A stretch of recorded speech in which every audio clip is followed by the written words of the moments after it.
How the fuck's it going, everyone? Back today with another video. This is going to be another kind of top 10 sort of list, only I will not be doing any of these in any particular order this evening.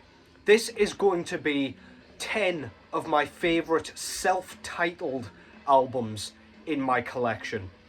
Now, I've had this written down for a little while as like a idea that was just kind of sat there and in the pipeline, but I've finally gotten around to kind of picking the actual albums out and writing them down and stuff. It's the kind of shit I do on my lunch break or whatever when I'm at work. So yeah, figured I would come along and do this because I don't really think I've seen anybody else do this to my knowledge. I'm sure somebody somewhere has, but alas, I figured, let's fucking do this. So what's going on in the background? First of all, I think I've had this one on in the background before, but not for a little while. This is Belphegor out of Austria, I believe, with their 11th full-length album entitled Totan Ritual.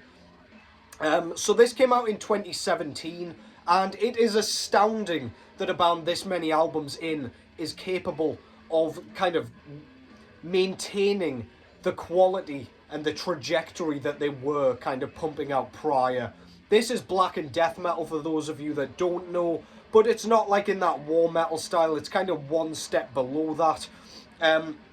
Very infernal sounding, very evil and wicked and brooding still, but I would say this is on the catchier side of things. It's got some really cool kind of guitar tones going on in this one. Like, the solos are awesome. We've got some, like, as you can kind of hear, the kind of chunky, more kind of death metal-esque breakdown sort of sounds going on. We've also got like a really nice chiming guitar tone here, which sounds awesome. Really gruff vocals, very, very well written, super catchy. The first track, Baphomet, is fantastic, which is this one playing. Apophis has a great chorus as well, very much in the same style, to be honest. But yeah, this thing's great. I remember when this came out, and I remember enjoying that one a lot. Not something I play a lot, but very good nevertheless. I'm sure you know Belphegor by now. I'm still slightly ill, so bear with me. I have improved slightly today, which was quick, but yeah, trying to kick this goddamn thing. But yeah, first one I've gone with here, as I say, in no particular order, but number 10, I've gone with this one. So this is Lurker of Chalice out of the USA with their debut full-length album from 2005, of course, entitled Lurker of Chalice. So this is a side project of Jeff Whitehead, or Rest, out of Leviathan, most notably, but he's done lots of like artworks for lots of different bands, things like that. He does pop up here and there and everywhere, really. But this side project, unlike the Leviathan stuff, which is more on the kind of straight black metal slash, I guess you could argue, depressive black metal side of things, this is like black metal, but it's mixed with so much more. If I was going to pick the most terrifying sounding albums in my collection, this would be in there. This sounds like it is trying to summon something completely unlike anything else in this realm. It's got ambient sections, it's got like really weird distant sounding, sort of almost robotic modulated vocals going on here. They sound just completely inhuman. We have lots of kind of blast beats and things like that, so the things that do resemble the black metal, but we've got a bit of an industrial sort of sound going on here. It's really chaotic and noisy and just dystopian sounding, but yeah, it sits in that like satanic, completely ungodly realm that is just hard to explain without actually putting it on. This will probably sound nothing like what I just described it as, just because, again, it's got to be heard to be really understood. This is wonderful. That's fantastic. Lurker of Chalice with their self-titled, of course. I'm going to try and stop saying with their self-titled because that is self-explanatory at this point. Next up, I've gone with a classic death metal record. This is Master from 1990. So of course this is a US band, and one of the originators of the death metal sound, Paul Speckman and co. They did technically have an unreleased album prior to this that I think came out in like 1985 or something completely absurd like that. Super, super early. But this one, yeah, as I say, came out in 1990 after like death metal had arguably kind of come to fruition. Excuse me. But this, yeah, it's like a death thrash assault, if you will. Paul Speckman's voice is fantastic. Kind of gruff, but kind of a yell, sort of somewhere in between. Fantastic riffs, again, in the more sort of thrash metal realm. But like the guitar tone and the production and the heft in general kind of makes it that kind of death metal sound. It's fast, it's heavy, it's aggressive, it's very, very catchy again. We've got tons of great choral hooks and just like stick in your head riffs all the way through this thing. And this is one that's stuck with me for years, ever since I heard it. And yeah, this is definitely one of the very best self-titled full lengths in my collection. Master. Next up, from death metal back to black metal this time, and a Swedish band, if I can get it out the sleeve. This is Nocturnal Triumph with their third full-length album, I believe, from 2022. This is black metal, pretty much in your straightforward sort of style, but this has a lot of melody going on in the riffs. If you just like black metal, you'll probably enjoy this.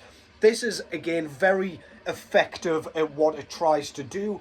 It's quite beautiful at times, but not in like a dainty, pretty way. More in like a, holy shit, that lead guitar slaps kind of way. Blast beats, shrieks, all of the tropes that you want in a black metal record. But again, it's just down to the songwriting. The sound, if you like black metal, is something you will know you like anyway.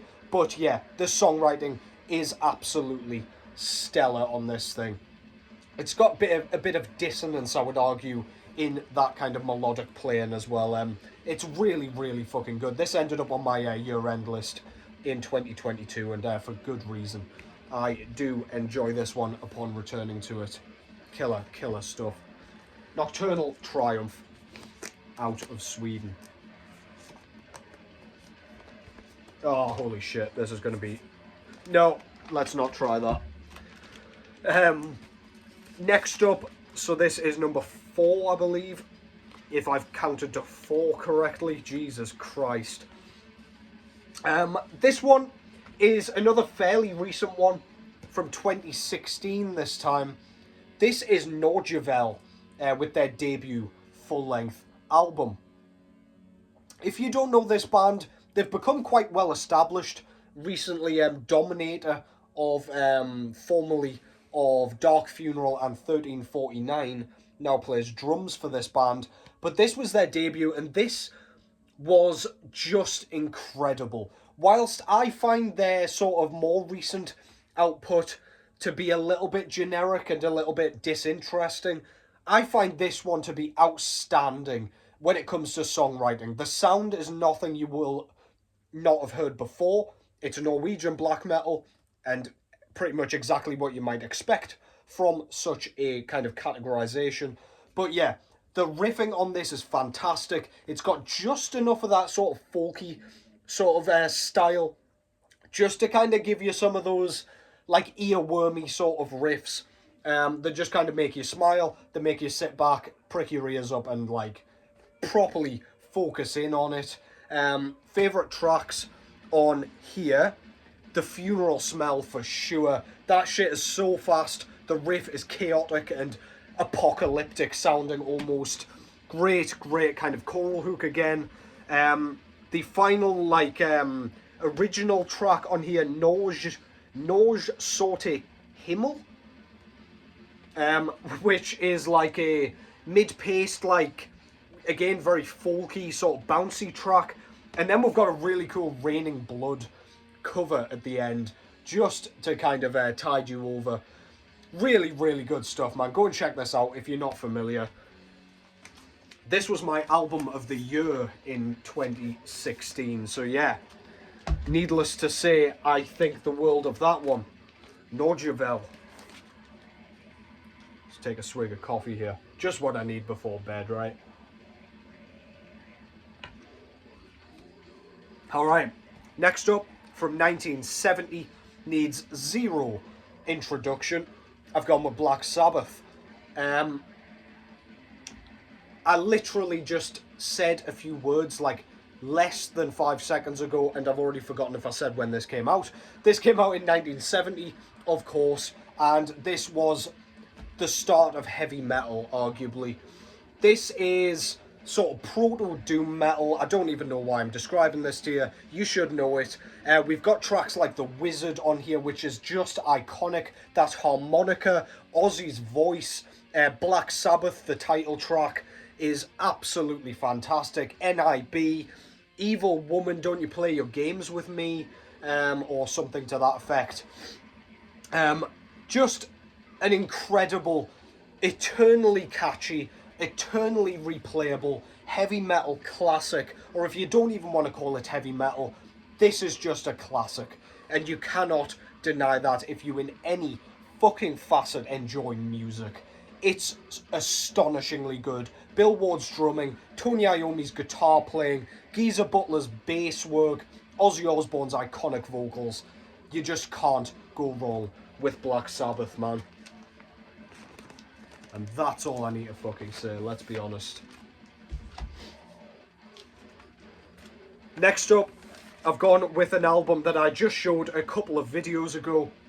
Concrete Winds, with their brand new third full-length album entitled Concrete Winds. Done it again. Based out of Finland, this is a kind of grindcore, death grind kind of band. A grindcore, death grind type of band. Fuck me. Death grind band. I still think I fucked that up. Jesus Christ, I've got snot rushing around in my brain.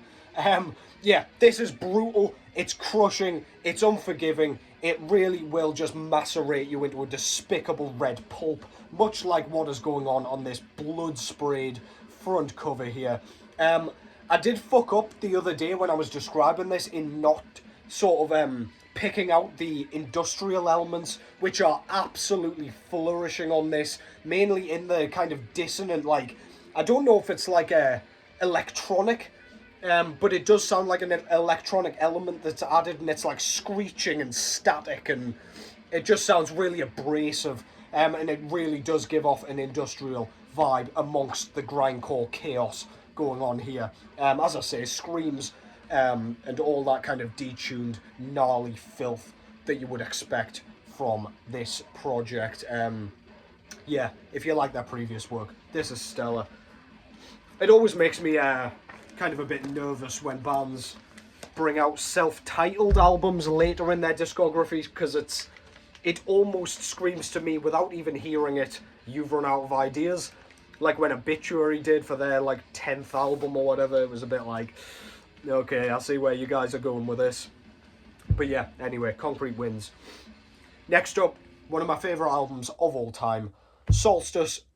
This is death thrash out of the USA, 1992 originally. Rob Barrett doing what he does basically with that death thrashing madness. I'd say it's more on the thrash side, especially in the vocals. It's kind of a yelled vocal. Some killer riffs on this. Again, catchy as all hell. Great solos.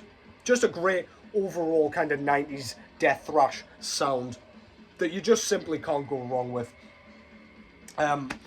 Yeah, a few tracks that I really like on here. We've got Plasticized, Transmogrified, the first track. Absolutely stellar. Aberration. Yeah, it's just bangers after bangers. Killer shit. Love that. Solstice. No messing around. Suck my dick. That's a track, by the way. I wasn't just saying it to you guys. Number 8, I think. Oh, fuck it. Who cares? 1980. Angel Witch. This is UK heavy metal, one of my favourite heavy metal records of all time. I did have this in my top 10, can't remember where I put it, but it'll have been top 3, I can pretty much guarantee that. This is one of the catchiest, most stick-in-your-head records that I've ever heard. It's so infectious. Tracks like Angel Witch on the album Angel Witch by the band Angel Witch, White Witch, Confused, Gorgon, Sweet Danger, Angel of Death, not to be confused with the Slayer track. This is so traditional sounding, but I find Angel Witch has that bit of like hellishness about them. It's a bit of like, it's a bit eerie to me. I don't know why. I wonder if it's because I heard this very early on. I was just a kid when I heard this. I'm just a kid now, I know. But yeah, I was a lot younger when I heard this, and it kind of creeped me out. And it still kind of gives me that feeling, even though I've heard much more extreme kind of records and music at this point. It's just nostalgia for me. Pure nostalgia. Absolutely wonderful. Angel Witch by Angel Witch from 1980. A classic of classics.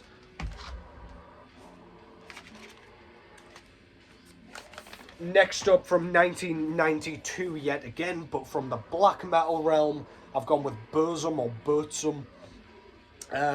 This was Varg's first outing, and this is another album that when I first heard it, it just freaked me the fuck out. Mainly because of, I don't know what it is in the background of this, but there's like a beeping almost. That just sounded completely like lo-fi and just like nothing I'd ever heard. Like, this was purposely raw as fuck, and it sounds so evil. Varg's voice is the other thing that just, it literally sounds like he's got a demon trying to crawl out of his voice box, and he's sort of tearing at his own throat to try and release it. Just pained howls coming through this record. Absolutely horrifying. Some great riffs on this. Fantastic atmosphere. The track War is absolutely incredible. Super sort of contagious. A lot of Bathory worship going on this one as well. Just a great record. I absolutely love his first like 4, arguably even 5, 6 full lengths. But yeah, the early 4 albums are definitely my favourite. And speak of the devil, literally and figuratively, I've gone with Bathory's Bathory from 1984, another debut album, one of my favourite albums of all time, unquestionably. This is like a, I don't know, it never ever gets old, this one, to me. It's got that speed metal sound, it's got the kind of blackened sound in Quathon's voice, which are like piercing shrills. We've got the lo-fi sort of, I don't know, like grainy, staticky production going on. Great drum sound, it's like really reverberating and just wicked sounding. And the songs are just incredibly written to boot. We've got Reaper, we've got Hades, we've got Necromancy, Raise the Dead, so many great tracks. War as well. Tell me that Burzum track was not a tribute to this one. Yeah, out of Sweden, 1984, you don't need me to tell you. That's Bathory. With Bathory. Come on. And that concludes that. Hope you've enjoyed that. Do let me know in the comments what your favourite self-titled albums are. I was quite surprised at how few I actually owned once I was kind of going through my collection. But I've got most of the essentials. If only I had Metallica's Metallica on vinyl, well, actually, it's not that bad. I don't actually hate that record, but yeah, it would not have been making the top 10, put it that way. Yeah, hope you've enjoyed that. I'm going to stop my ramble and take care as always. Hope your work week is going quickly already. And I will catch yous in the next one.